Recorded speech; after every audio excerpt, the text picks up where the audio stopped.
parenting is hard. Have you noticed that? Marriage is not easy, is it? Relationships don't always come naturally. Like, family is really hard stuff. Just doing family. I don't know how family could become a verb, but that is hard, right? Familying is hard. I had a bit of a parenting crisis a few weeks ago, so let me set the scene. So I'm downstairs and I'm doing my dishes, and my oldest daughter comes up, and I've hurt her feelings at some point during the day. So she's telling me about that. I didn't even know I had done it. I'm sure she's right. She's right about everything, right? So she's telling me that. And I hear my middle daughter, she's melting down somewhere in the house. So I start walking up the stairs to try to find her, and I walk through something wet.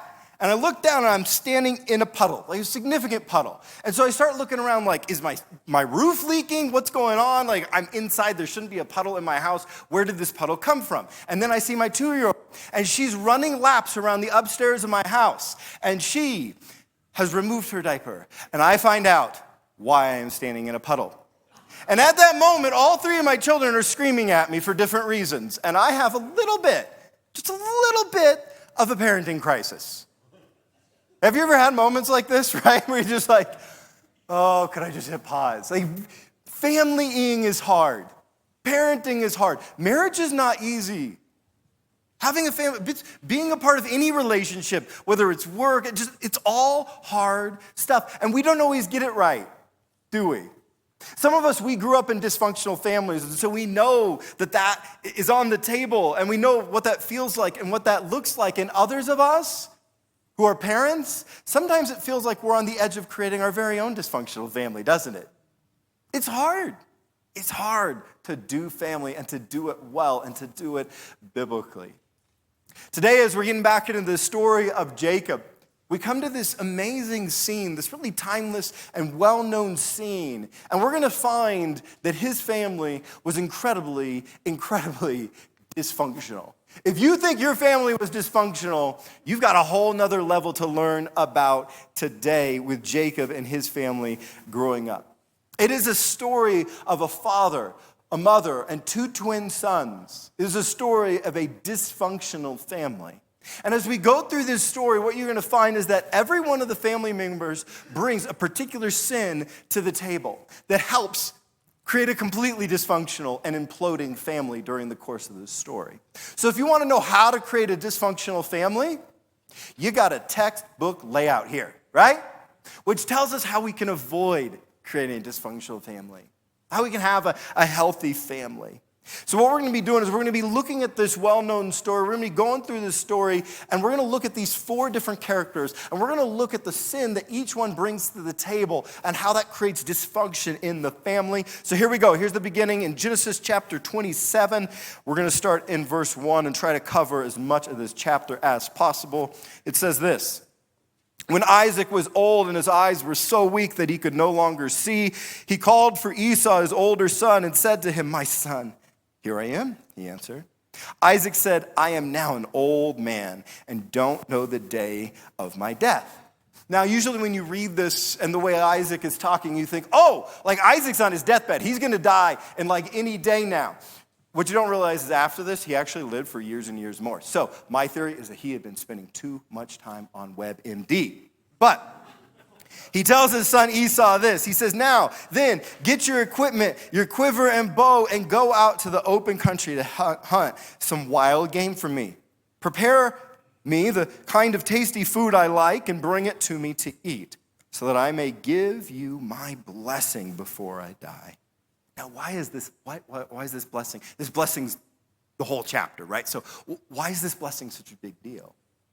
You see, back in Genesis chapter 12, God comes to a man named Abraham, and he chooses this man, Abraham, and he says, "Abraham, you're going to get my covenant. You're going to get my blessing. Through you, the whole world is going to be blessed. Through you, the Savior of the world is going to be born through your lineage. I'm going to make your people into a nation. I'm going to give you a land. This is my covenant, between you and me, Abraham." See, this amazing covenant, this blessing that is going to go down through ages, through generations. And so God comes to Abraham. Well, then Abraham's getting older, and then Abraham, he actually chooses one of his sons, Isaac, to pass this blessing on to pass this covenant on to. Well, now Abraham's son Isaac is becoming an older man, and he has two sons. And so he's choosing one of his two sons to pass this blessing on to. He has two sons, Esau and Jacob. Esau is the older, the one he prefers, and usually you would pass the blessing on to your older son. The only problem with this is, though, that when they were still in their mother's womb, God had told Rebekah, Isaac's wife, that he would actually have the older serve the younger, that the birthright, this blessing, would go through the younger son, Jacob, not Esau. So why in the world is Isaac going against the very will of God and trying to pass the blessing on to Esau instead of Jacob, like God said would happen? Well, back in Genesis 25:27, we read this about the two boys. The boys grew up, and Esau became a skillful hunter, a man of the open country, while Jacob was content to stay at home among the tents. Isaac, who had a taste for wild game, loved Esau, but Rebekah loved Jacob.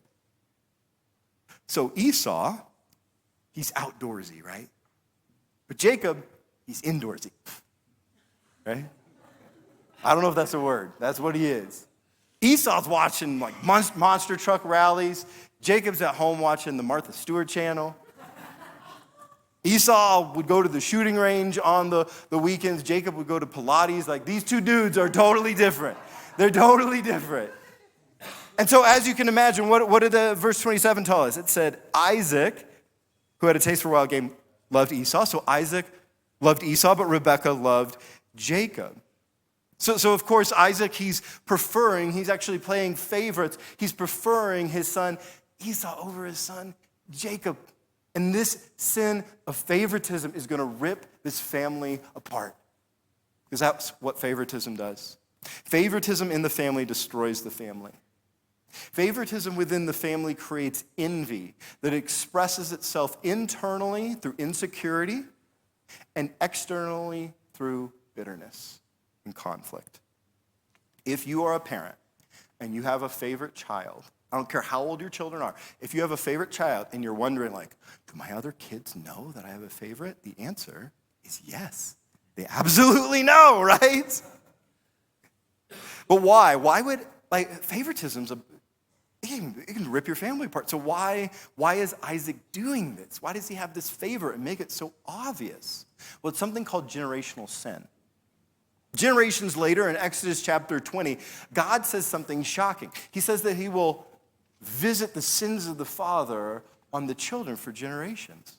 And we read that in our modern minds, and we're like, why would God do that? That sounds terrible to us. But here's the thing. God doesn't really have to do anything. We pass on our own generational sins. And so you look at this generational sin of favoritism in the family. It starts with Abraham, the grandfather. So Abraham, he has multiple sons, and he actually despises one of his sons, Ishmael, sends him away, and picks a favorite named Isaac. Isaac was the favorite son. And so, of course, this generational sin of favoritism gets passed off to Isaac. And then the favoritism sin, it actually gets passed on to Jacob, the one who wasn't his dad's favorite. And so years later, you'll remember the story of Joseph. That's because Jacob, Joseph's father, was favoring him over his brothers, and it ended in that whole Technicolor Dreamcoat and nearly fratricide murdery brother thing, right? Because favoritism doesn't go well. But the reason that Isaac is committing this sin of favoritism is this issue of generational sins. So, of course, when you read this story and you see Isaac, you should tell yourself, okay, I can't play favorites in my family, but you should also ask yourself a deeper question of what generational sins were passed on to me from my parents, and how can I ensure that I'm not passing them on to my children? So you want to know how to have a dysfunctional family? You can look at Isaac and this sin of favoritism, But his wife's not perfect either. That's our second character, Rebekah. Isaac wants to bless Esau, but the mom, Rebekah, she's having all her own issues. We read about that back in Genesis 27, Starting in verse 5, we read, "Now Rebekah was listening as Isaac spoke to his son Esau. When Esau left for the open country to hunt game and bring it back, Rebekah said to her son Jacob, who she favors, 'Look, I overheard your father say to your brother Esau, bring me some game and prepare me some tasty food to eat so that I may give you my blessing in the presence of the Lord before I die. Now, my son, listen carefully and do what I tell you. Go out to the flock and bring me 2 choice young goats so I can prepare some tasty food for your father just the way he likes it. Then take it to your father to eat so that he may give to you his blessing before he dies.' Jacob said to Rebekah, his mother, 'But my brother Esau's a hairy man, while I have smooth skin. What if my father touches me? I would appear to be tricking him and would bring down a curse on myself rather than a blessing.'" So, translation, Mom, don't you know that Esau, he drives a Chevy, he wears camo, and he smells like venison jerky all of the time. And I drive a Prius, I'm wearing Gucci, and I smell like soy lattes. Dad's gonna figure this out, man. We're gonna get caught. We can't pull this off. We can't trick Dad. Come on. But this is what Rebekah says, verse 13. His mother said to him, "My son, let the curse fall on me. Just do what I say." Just do what I say. Just do what I say. Go and get them for me. And then Jacob is more than happy to go along with the deception because that's who he is. That's what his name means, is deceiver. Again, this is no relation to our worship leader, Jacob, right? No relation. But what is happening is the sin of what works. And he learned this from his mom. Now, the thing is that God had actually told Rebekah years before, back in Genesis chapter 25, years before this moment, God had told Rebekah that Jacob would be the one through which the blessing would come. That Esau would, in fact, serve Jacob, but she doesn't trust God to make this happen. She chooses to do God's will, but not in God's way. She chooses to do God's will, but not God's way. Rebekah should have done this. She should have reminded Isaac. She should have gone to her husband and just said, "Hey, you're trying to bless Esau. I get that. He's your favorite, but don't you remember that God said this? Right? Don't you remember?" But instead of having this argument with her husband, instead of doing that hard thing, she does the easy thing. She does the Trojan horse, tricking Isaac into thinking that Jacob is Esau. Why? Because it'll work. It's convenient. It's easy. Now, why do we make this mistake of doing what works instead of what's right? Well, in the words of Veruca Salt from Willy Wonka, I want it now. I want the world. I want to lock it all up in my pocket. It's my bar of chocolate. Don't care how. I want it now. I want it now. We want something. And yeah, I've been watching Willy Wonka. My daughter loves Willy Wonka, so we've been watching it over and over again. We want something now, and what we decide is, okay, I want this thing now, right? God's timing is actually wrong. My timing's right. So I'm going to do what's wrong to get what I think is right now. We don't care how we get there because we want it now. We abandon what is right for what works. How does this sin ruin relationships of abandoning what is right to do what works? Well, you can see how this tears apart families. You've got a marriage, and you've been drifting apart. You know, it's really easy just not to address it. It's really easy just to go every day you wake up, it's easier just to keep letting it drift further and further and further apart. It's harder to work on it. It's harder to go, I've got some stuff I got to show up different in my marriage with. That's hard. It's easy to just do what works and keep on going. It shows up with kids all the time. Man, you got your kid comes home from school and talking about something with morality or gender they learned from this kid or this teacher, and they're going to be the only kid in class that goes against the grain, and so like, ooh, it'd just be easier to go along with this. Do what works. Just get by. Instead of actually go against the grain here. So you want to know how to have a dysfunctional family? Well, look at Rebekah. Look at the sin of doing just what works to get by. Doing what's wrong to get what feels right. going with what's convenient instead of what's from God. So Rebecca, she gets Jacob all dressed up in this Halloween costume, pretending to be his brother Esau. And now we get to the third character. We get to Jacob himself. We read this starting in verse 18. He went to his father and said, "My father." "Yes, my son," he answered. "Who is it?" Jacob said to his father, "I'm Esau, your firstborn. I have done as you told me. Please sit up and eat some of my game so that you may give me your blessing." Isaac asked his son, "How'd you find it so quickly, my son?" "The Lord your God gave me success," he replied. Little tip, pro tip, don't lie, but if you're gonna lie, do not bring the Lord's name into it, right? So messed up. Verse 21, then Isaac said to Jacob, "Come near so I can touch you, my son, to know whether you really are my son Esau or not."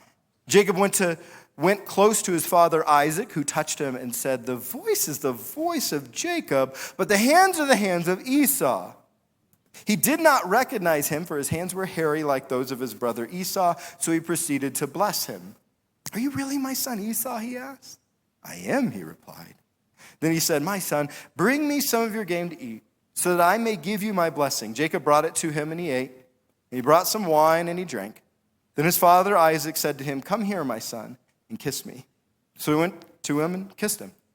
When Isaac caught the smell of his clothes, he blessed him. And this blessing includes this, verse 29. "May nations serve you, and peoples bow down to you. Be Lord over your brothers, and may the sons of your mother bow down to you. May those who curse you be cursed, and those who bless you be blessed." So, to my count, within the span of just 6 verses, Jacob lies 4 times. He lies 4 times. And he brings God into it. He's lying to his own father to take something of his brother's. What's curious about this to me is that he didn't have to lie. God had already declared that Jacob was going to receive the birthright. He was going to receive the blessing. And so why did Jacob not just do the hard work of getting the tribe together, getting the family together and going, "Hey, Dad, you might not know this, but years ago, my brother sold me the birthright. I have it by rights. And remember, God told Mom when we weren't even born yet that I would receive the blessing. God told us to do this, Dad. Shouldn't we do this, Dad?" That's what he should have done, but instead he lies. This deception sets off a chain of events that ends in Esau threatening to murder his brother Jacob and Jacob running away, never to see his mother again. Because deception ruins relationships and it sets families on fire. And we have the same temptation, don't we? Now, we often don't think of ourselves as liars because we usually think of lies as like the big overt lies or the super malicious lies, right? Or the ones without, like we think of lies as just being in that category as the big, obvious, overt lies. Like a couple weeks ago, I was eating dinner with my kids and my 2-year-old started to tell a story. And she said that the previous night that a sparkly pink cat had jumped into her crib and they had spent the whole evening talking about like unicorns and all sorts of stuff. And she got done with the story. I'm like, I don't believe you, right? But she's 2. So we let it go. We let it slide, right? And you're like, well, I don't tell lies like that. So I'm not a liar, right? Or I don't tell lies to really like hurt somebody. I don't tell lies like this to steal. And so I'm not a liar because I don't tell overt lies. But here's the thing. We are liars of covert lies. We all are liars of covert lies. And those lies are actually far more deceptive. It's the half-truths we tell about someone to get them to like someone else less and less more. It's the lies of omission when we're telling a story to our spouse or our parents and we leave out those important details, right? So they'll kind of go along with what we want. It's the way we shade the truth to manipulate the opinions of others.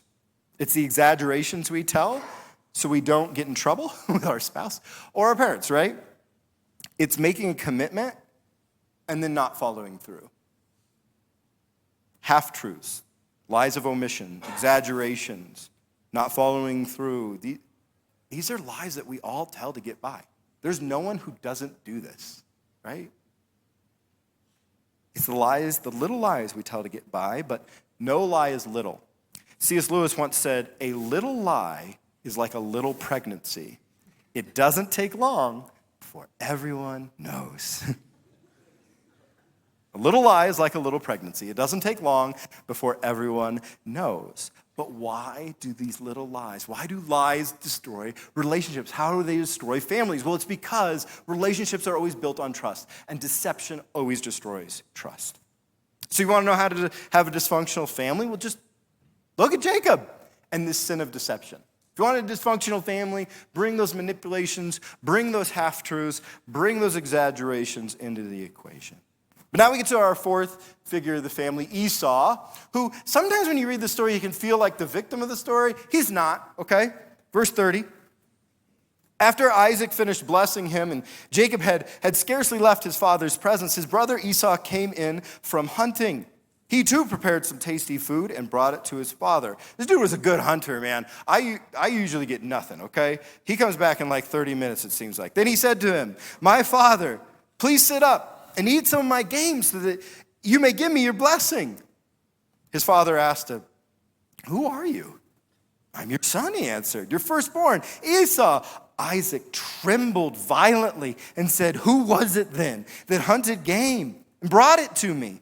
I ate it just before you came and blessed him, and indeed he will be blessed." When Esau heard his father's word, he burst out with a loud and bitter cry and said to his father, "Bless me too, father." So what word keeps getting repeated in the mouth of Esau? Me. There's something selfish going on. Verse 35, but he said, "Your brother came deceitfully and took your blessing." Esau said, "Isn't he rightly named Jacob? This is the second time he has taken advantage of me. He took my birthright, now he's taking my blessing." Then he asked, "Haven't you reserved any blessing for me?" Me. There it is again, right? Me. He has no care for how this is going to affect the family. He has no care for what's happened in the past when he sold it. It's all about me. Verse 37, Isaac answered Esau, "I have made him lord over you and have made all his relatives his servants, and I have sustained him with grain and new wine. So what can I possibly do for you, my son?" Esau said to his father, "Do you have only one blessing, my father? Bless me too. Me, my father." Then Esau wept aloud. There it is again, right? Me. Isaac then actually does attempt to make up some sort of like last minute blessing to also pass on to Esau, but it's really super lame in verses 39 and 40, and it almost sounds more like a curse than a blessing. But here's the point of the story, because it can start to feel like, oh, Esau's the victim here. He is not. Why? What's he even doing?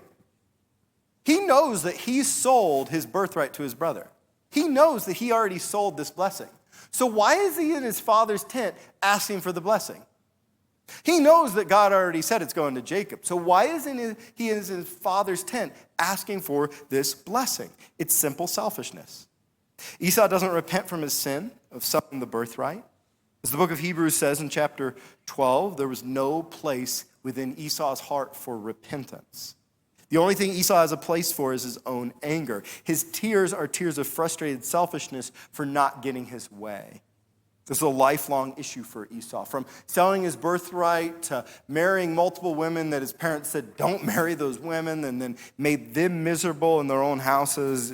His selfishness just tore his family apart, and it's tearing our families apart too. Our society has some of our most central mottos are things like, do what makes you happy. You do you. Follow your heart. Our society is training us to be selfish. Like that's one of our core principles of our. How can you be a healthy part of a family if you believe things like you do you, or do what makes you happy, or follow? How can you do that? You can't. And so our society is training us to be selfish, and it's no wonder that statistically our marriages and our families are disintegrating. If you want a good marriage, at the end of the day, you need to ask yourself, what did I do today to selflessly serve my spouse? Wake up and do better. So you want to know how to have a dysfunctional family? Well, look at Esau and this sin of selfishness. This sin of selfishness. So we've seen all four of these characters at this point in the story, right? We've seen Isaac with this sin of favoritism, and then we've seen Rebecca with this sin of doing what works, even though it's wrong, to get what she feels is right. We've seen Jacob with this sin of deception. We've seen Esau with this sin of selfishness. And so what happens next is they all get together. They have a great family. It's perfect. Everything goes smoothly for the rest of their lives. No, the whole thing implodes and it all falls apart, actually.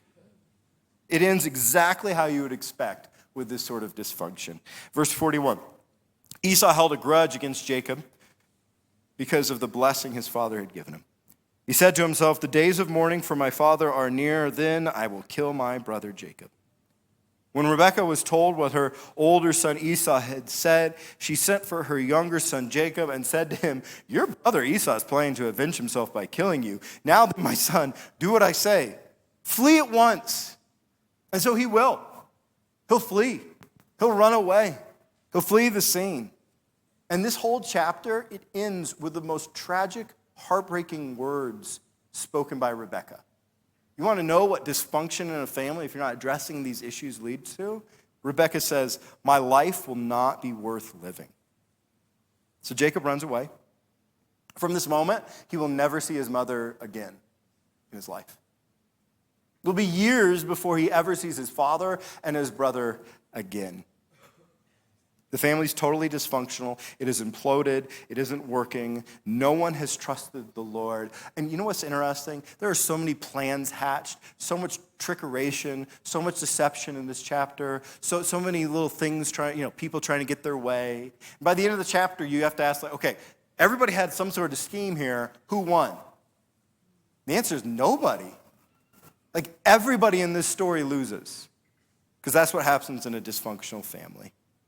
When you're selfish, when you tell little lies to get your way, when you do what works just to get by, when you play favorites, you don't feel like it's a big idea, right? You don't feel like it's a big deal just day in, day out in your life. It's what you do to just kind of make things go, but at the end of the day, it brings about a dysfunction that can implode your family.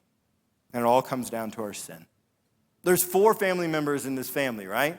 You've got Esau, you've got Rebekah, you've got Jacob, you've got Isaac, and which one of them is perfect? Nobody. They're all broken. There's not a Jesus in this family. But here's the crazy thing about this story. This family is as dysfunctional as it comes. Some of us, maybe you know a bit, first person, about a dysfunctional family. But I bet you couldn't even say, "Oh, my sibling tried to murder me, so I ran away for a few decades," right? This is as dysfunctional as it gets. And yet God still works through them. God still brings about, through Jacob, the people of Israel. God still brings about this nation. And God still brings about the lineage that will give way to Jesus, the Savior of all. So even in the most dysfunctional family you could imagine, God works his plans. God can still function through our dysfunction. God can still function through our dysfunction. He can. And here's the thing. A message like this, we can end this message by being like, "All right, great, go out and do better in your families." That's how we can end this message. We can end the message by saying, man, if we want healthy families here, we need to stop telling those little lies. We need to stop being so selfish. We need to stop playing favorites. We need to stop doing what's wrong to get what we think is right to just get by. We got to stop that stuff. And we could go out and say, that's how we're going to fix our families. You know what? We need to do those things. But at the end of the day, none of us are perfect. At the end of the day, we're all going to fail our kids in this way or that way. At the end of the day, we're all going to fail our spouse this way or that way. At the end of the day, we never totally get it right, because doing family is hard. Familying is hard. It just is. But God still functions through our dysfunction. God still functions through our dysfunction. With these 4, man, they create such a gap in the relationships that it never gets put back right. But God's going to choose this family to carry out his plan of salvation for? He's going to choose this family, these 4 messed up people, to carry out his plan of salvation? Well, that can only happen if God can still function through our dysfunction. Here's why this is important. We got to be aware of the sin that we bring into our family. Yes and amen.